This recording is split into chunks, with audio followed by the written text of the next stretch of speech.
focus now to Arun Kumar, former ambassador of India to United States. Ambassador Kumar, how significant is this visit in strengthening India-US relationship, especially in the context of global geopolitics? No, I think it's certainly very, very significant because the Indian Prime Minister is going to the US within the first month after the inauguration of President Trump. And that's unusual. You know, if you remember in 2021, he had gone in June, about 6 months after President Trump had been inaugurated. And if you look at series of visitors that the president has had, the Indian Prime Minister would be the fourth visitor at the level of head of state or government. You had the Israeli Prime Minister, the Japanese Prime Minister, King of Jordan, and now the Indian Prime Minister. So it's a signal from the US that they attach value to the India relationship. And more than that, if you see the broad messaging related to what are the areas of priority for the US, one is clearly West Asia. So you have the Prime Minister of Israel, King of Jordan, and second is clearly the Indo-Pacific. You have the Prime Minister of Japan, now the Prime Minister of India. So that's a broad geopolitical signaling coming out. And second, I think at a time when the US itself is going through a major disruption, and as you see from all the reports, domestically, there's a lot of disruption happening. Administratively, there's a lot of disruption happening politically. And in terms of their foreign policy posture, it's a new US. They want to engage less internationally. They talk more and more openly of America first, of a transactional approach to diplomacy. And so given that, it is important that the Indian Prime Minister and the US President, right at the beginning, have a direct discussion on how they want to work this relationship. And if things turn out well, it sends a message to all those in the new incoming administration, because there's a whole lot of change happening in terms of the incoming administration. So it's a message to everybody that President Trump attaches importance to the relationship, and therefore they will approach the relationship with India in that context. So given all that, I think it's very important that the visit is happening early in his tenure. All right. The US is India's largest destination for merchandise exports and accounting for more than 18% in values. And if I were to share one more statistics with you, India exported goods worth $77.5 billion to the US in 2023-2024. There is this sense that there is that trade imbalance. That's what US has been highlighting. How do you think the two nations will be navigating that point? You know, at one level, one can argue that India's trade surplus with the US is not very significant. It's about $35 billion. China's trade surplus with the US is more than $350 billion. So that's a real problem. But still, India figures in the top 10 countries with which US has a trade deficit. So from that point of view, they got a certain focus.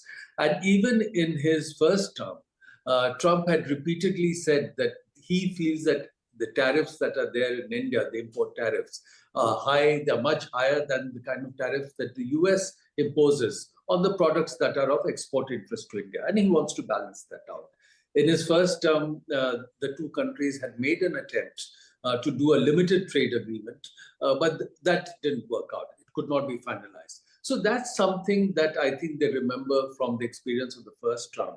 So we can expect there will be a push from the US for India to reduce its trade surplus with the United States and to deal with this issue of difference in the kind of tariffs they're imposing on products of export interest to us and products of export interest to the United States. So from the messaging that is coming out so far from the Indian government, some of the public comments, it is clear that India is planning to buy more energy from the US. This was something that had been started in the first term of President Trump.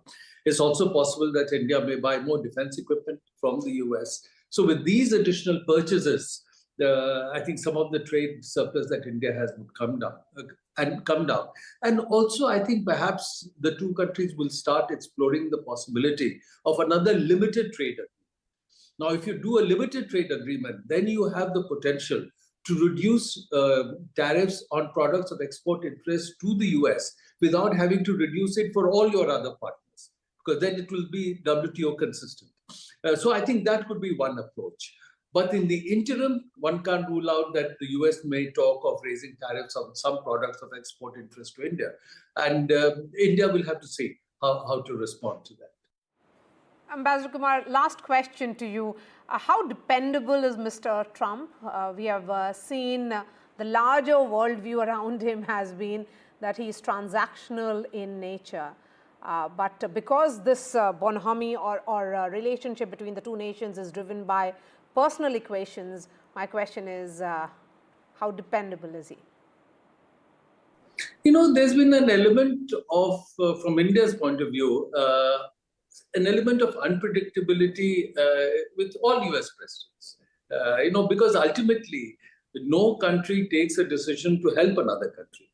They take a decision based on their interest and the political interests of their leaders. Now, where there is convergence, you work together. So as a result, they will take decisions where you feel it doesn't work for your interest. Now, if I look at the Biden administration, for example, they did the initiative on critical and emerging technologies, which was a path-breaking and transformative initiative for the India-US relationship. And at the same time, they withdrew from Afghanistan in 2021, looking at their interests, not mindful of consequences on security interests of others in the region. So similarly, we have to watch how is President Trump defining US national interests. Second, how is he defining his own political interests? And so we can anticipate the decisions he will take or the articulation he will do based on that assessment. And we have to work around that. And where the convergence is not there, we take action to protect our interests. And where there's convergence, you work together. So some areas there will be convergence, some areas it will not be there. And we have to accept it and be prepared for it. All right, Ambassador Arun Kumar, thank you so much for joining us and sharing your thoughts.